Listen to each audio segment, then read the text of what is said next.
28 घंटे से ज्यादा का वक्त बीत चुका है, लेकिन 121 मौतों का गुनहगार सूरजपाल और साकार हरी कहां फरार है, इसका पता अब तक नहीं चल पाया है। जी मीडिया की टीम भी लगातार हर उस लोकेशन पर पहुंच रही है जहां बाबा के छिपे होने की आशंका जताई जा रही है, लेकिन बाबा किस गुप्त लोक में छिप गया है कोई नहीं जानता। वहीं पुलिस की टीमें कई जिलों में लगातार फरार है, इसकी कोई जानकारी अब तक नहीं मिल पाई है। हाथरस में जो हादसा हुआ वो कोई साधारण हादसा नहीं था। अंधविश्वास की दौड़ में जब भगदड़ मची तो शवों से पूरा इलाका पट गया और पाखंडी बाबा के फरार होने के बाद उसकी तलाश तेज हो गई। बताया गया कि बाबा सबसे पहले अपने आश्रम पहुंचा, लेकिन जब जांच हुई तो बाबा वहां नहीं मिला। पुलिस की टीम ने आश्रम के चप्पे चप्पे की तलाशी ली, हर कोने को खंगाला, लेकिन बाबा कहीं नहीं मिला। है बाबा? नहीं, बाबा तो यहाँ नहीं है। नहीं मिले? नहीं।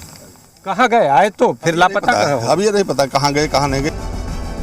लेकिन जब जी मीडिया की टीम बाबा के आश्रम पर पहुंची तो वहां मौजूद गार्ड और सेवादारों ने दावा किया कि बाबा आश्रम में आया था और फिर उन्होंने बाबा को जाते नहीं देखा। हाथरस में इनका कार्यक्रम था सत्संग का, वहाँ से खत्म करने के बाद यहाँ आ गए।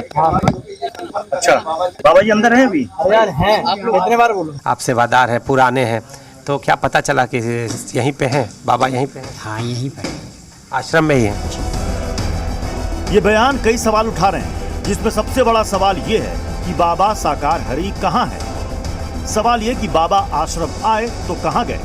क्या आश्रम में कोई सुरंग है? क्या सुरंग से बाबा कहीं निकल गए? क्या आश्रम में कोई गुप्त लोक है? आश्रम में बाबा को किस किस ने देखा? सेवादारों ने बाबा को आश्रम में कब देखा? पुलिस को बाबा आश्रम में क्यों नहीं मिला? सीडीआर जो बाबा का निकला उसमें लोकेशन इसी आश्रम की है। तस्वीरों में आपको हम लोग दिखाएं, आप देखिए कि बाबा के जो अनुयायी हैं वो लगातार यहाँ पर ही मौजूद हैं।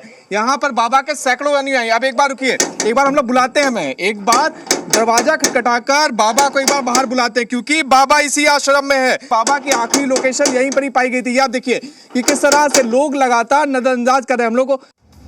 बताया जा रहा है कि बाबा साकार हरी घटना स्थल से दोपहर में ही निकल गया था, जिसके बाद उसके फोन को ट्रेस किया गया, जिसमें सामने आया कि मौके से बाबा 1:40 पर निकल गया।